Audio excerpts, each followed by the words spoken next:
How my lash brand finally hit 7 figures. 4 things that worked in AMP.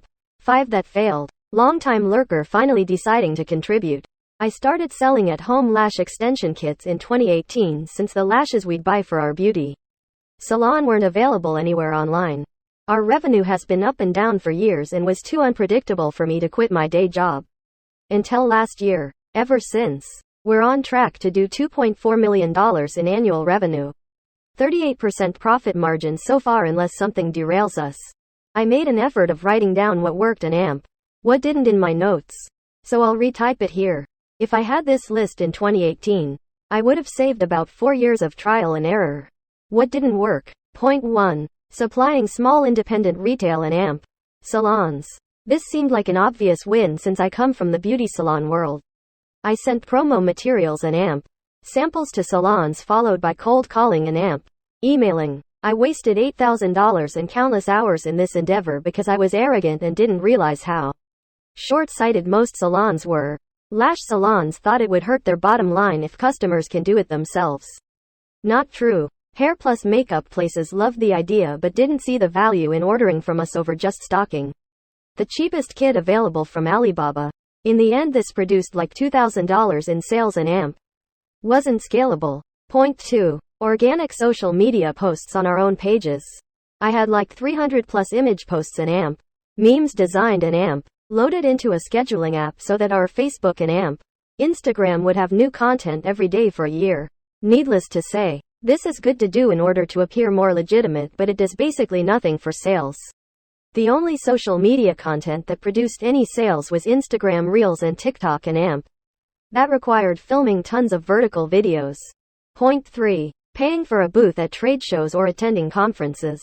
This was recommended to me from someone else in the beauty space, so perhaps it works for others.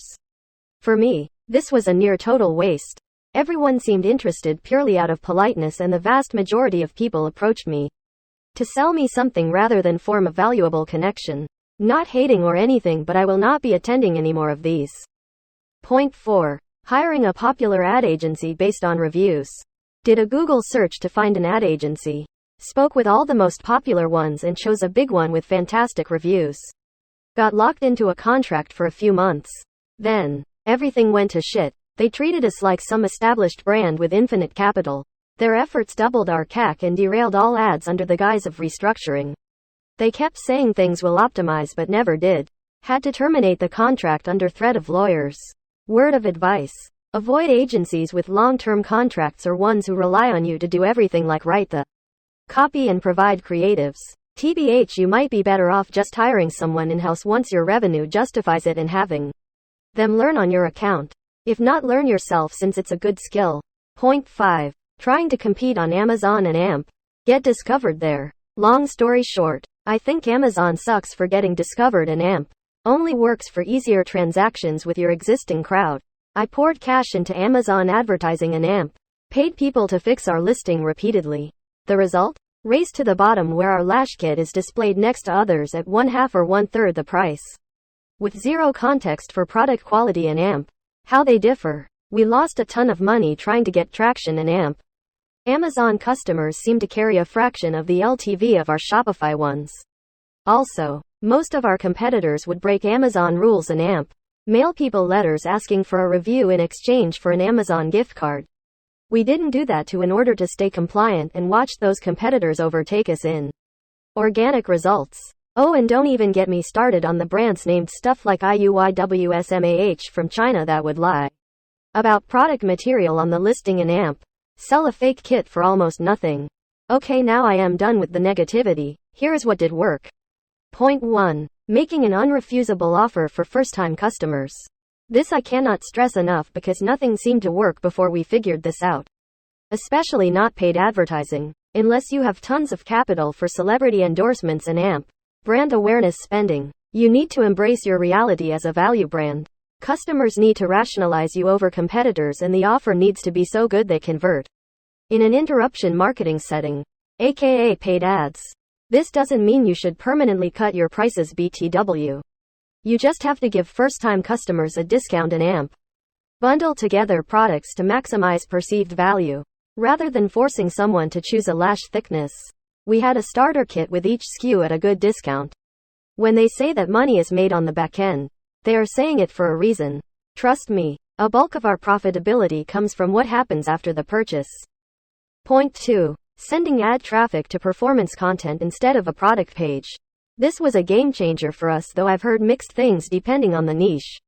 We partnered with a media company to have them make editorials and quizzes featuring our products. They publish it under their own site, pages, and gave us whitelisting access and creatives to run ads. It can be a hit or miss like with any ads.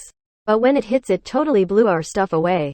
Went from $32 CAC on a $65 AOV to under $20 CAC with $72 AOV.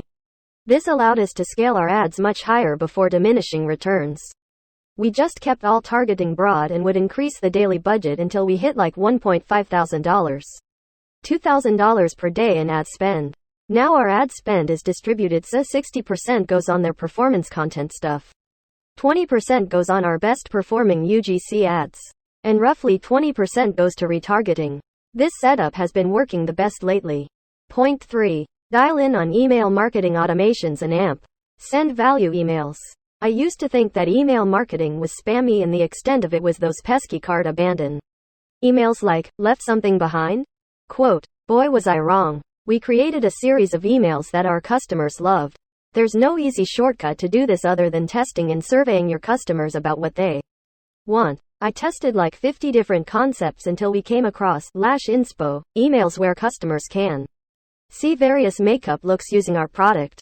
Besides that, we also send things like, happy 1 month anniversary, exactly 1 month after their purchase, and a bunch of silly emails that our audience responds well to. Just anything to make customers feel like a part of the family. Our customer retention and organic site traffic shot through the roof after we started sending these emails out. We also have customers sign up for emails, then a month or two later they make their first purchase. Point 4. Have a referral program in AMP. Make it juicy. So many of you are willing to pay Facebook like $40 to get a customer but won't pay your customer even $20 if they refer someone. What we did is give customers $60 retail worth of product. Cost to us was roughly $16 with shipping. The friend they refer would get $10 off their first order. So total cost to us was roughly $26 to acquire a $70 order. Referral customers are also awesome when it comes to LTV and AMP. Many will participate in the referral program themselves, which becomes like a flywheel. P.S. When I first tried a referral program, I made the same mistake everyone else does and made the rewards too insignificant. We had no takers and it never took off. Bonus number 5. Something we're trying now that is already showing a lot of promise is starting our own YouTube channel for our brand. We basically found a creator in the beauty space who already had a channel in AMP. Signed a contract with her for 4 videos per month. It was important that she was already a YouTuber, so she understood how to make videos that people actually click on and watch. The goal of the videos is to rank for search keywords related to our product and AMP industry. The videos take a long time to rank, but once they start to accumulate views, you start getting a sale here and there. I have high hopes this strategy compounds over time in AMP. We make an ROI. So far the sales attributed to the YT channel are much less than the cost involved. But I do think it helps our credibility if customers research us prior to making a purchase. That's that. Good luck and stay safe. This is awesome. Congrats. Can you clarify in more layman's terms the performance content versus product page stuff? X. What does performance content mean? Thank you. And yeah, absolutely. So here is how it was explained to me. Basically, performance content are things like quizzes, articles, etc. Rather than running ads that are essentially billboards like, buy my stuff, you have an article that you run as the ad instead. And instead of it coming from your page and AMP, people feeling like they're being sold stuff, it comes from that media company's page. At least this is how it works with the one I worked with. We still run ads from our own ad account, but we are whitelisting using their presence. I can put you in touch with them if you want. They can probably explain it a billion times better than me, lol. Feel free to DM me. I don't save many posts, but this is gold. Haha, thank you, smiley face. Awesome breakdown. Thank you so much. Best of luck with your business in the future, smiley face. Thank you. We're pumped for Q4 of this year, smiley face. Fingers crossed.